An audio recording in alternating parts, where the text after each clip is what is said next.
The 90-degree hold is one of the best skills to learn as a calisthenics beginner, and trust me, it's a lot easier than it looks. Today, I'm gonna show you the techniques and progressions that I use to achieve this skill. And at the end of the video, I'm gonna give you guys some extra tips that's helped me to achieve the 90-degree hold in less than 2 months. So, why is this the best skill for beginners? Although this is an advanced calisthenics skill, it is among one of the simplest skills to learn. In a nutshell, the 90-degree hold is holding your entire body up with just your hands at about waist level. What's special about this is that it doesn't require as much balance as other moves such as the handstand, since your center of gravity is a lot lower to the ground. This means that you don't need to have an incredible level of balance to perform the 90-degree hold. What this also means is that the difficulty of this skill comes from mainly the technique, as well as developing your horizontal pushing strength, both of which I'm going to show you guys later in this video. Besides being one of the easier skills to learn, it's also a really good gateway to other calisthenics exercises. Learning the 90-degree hold will teach you more about body awareness, balance and stability, and of course, static pushing strength. All of these are great foundations for other harder calisthenics skills such as the planche. On top of that, as you'll later see in this video, you'll also learn how to adjust the leverage of your body to make the 90-degree hold easier for your strength level. And this can be applied to any calisthenics skill,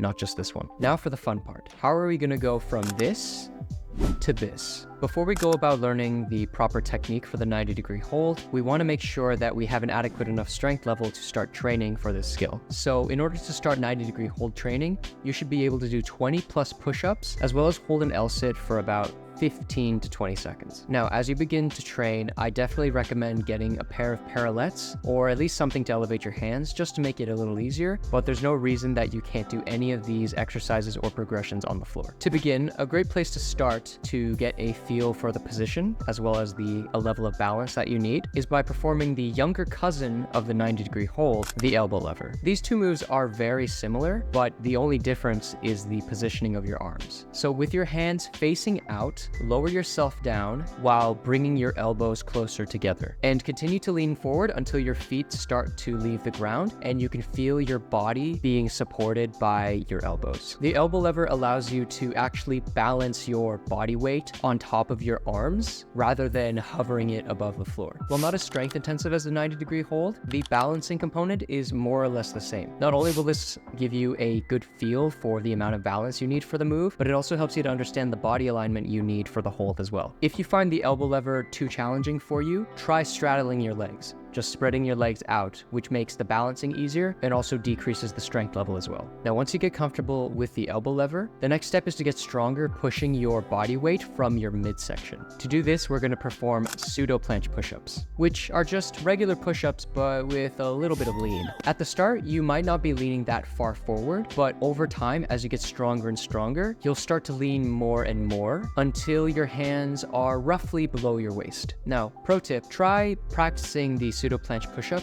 with your head against the wall. This is so that you can make sure you're not cheating the movement by leaning backwards. Once you get really comfortable with pseudo planche push-ups and you start getting stronger, it's time to start mastering the technique of the 90-degree hold. And we're going to do that with one of the easiest variations, which is the half lay hold. Now, as the name suggests, it's basically the 90-degree hold, but with our legs bent. So we half lay on our hands. And this makes it a lot easier because our legs are a lot closer to the base of support, which is our hands. To perform this, you first need to get into a knee push-up position. With your hands slightly further than shoulder width apart, you want them to face outwards. Just like the elbow lever, you want to lean forward enough where you can feel your hands supporting your body weight as your knees leave the ground. It'll kind of feel like you're hovering above the ground with just your hands pushing your entire body weight. After the half lay hold, the next progression is going to be the straddle hold. This is where you spread your legs apart so that it also shifts the weight closer to your hands. However, it's a lot harder than the half lay hold, so it does require more strength. As a result, you're going to feel that you need to lean more forward and push even harder to keep your body up. With this progression, we also want to focus on our body alignment and make sure that we are straight from head to toe. And we want to do this by keeping our core and our glutes engaged. It's okay if your feet or head are level with each other. I'm also guilty of this as well, but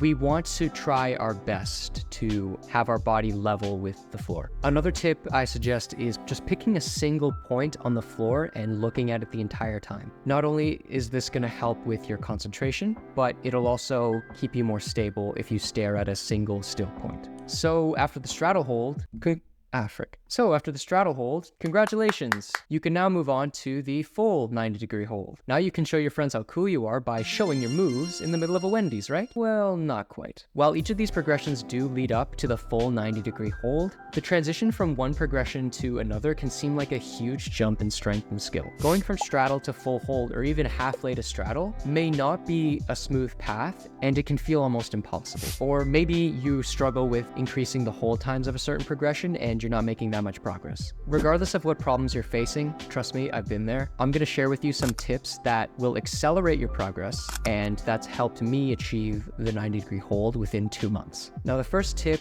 is all about managing your rest time. You want to make sure that you're taking longer rests of about 3 to 5 minutes, since this is a strength-based skill. Resting longer between sets is going to help more with your recovery and help you to perform each set as best as you possibly can. Bonus tip, don't train to absolute failure when doing any static holds. We don't want our fatigue to hinder our performance on the skill. So try to have maybe 2 or 3 seconds in reserve in order to make sure that you are performing the skill as best as you can. My next tip is more of a rule of thumb for hold times. Generally speaking, you can move on to the next progression if you can hold your current progression for at least 10 seconds. On the contrary, if you can't hold a progression for more than 5 seconds, then you probably aren't strong enough for the progression yet. However, that doesn't mean you can't attempt to hold the position, which brings me to my next tip. Let's say you want to work on a progression that you can't hold very long. You can hold it for maybe 2, 3, 4 seconds. Try doing pulses, which is just going in and out of the position for reps. Not only is this going to help you with time under tension, making you a lot stronger in that position, but it's also going to give you a better feel for the strength level that you need. Eventually, you're going to find while you do these pulses that each moment you're in the position, you're going to be holding it for longer and longer. Maybe it's half a second longer, maybe it's 3 seconds longer, but eventually you're going to be able to progress enough where you're holding it for more than 5 seconds at a time. And at that point, you can stop doing pulses and just practicing the hold. Alongside your training, you should supplement it with pseudo planche push-ups to continue building your strength in that position. I do recommend being able to do 8 to 10 pseudo planche push-ups at about waist level before starting to train for any 90-degree hold progression. But let's say you do have the strength, but you don't have the endurance to hold yourself up for that long, then I recommend doing something that I like to call the bodyweight drop set. Start by holding your current position for as long as you can, and then once you can't, immediately switch to the previous progression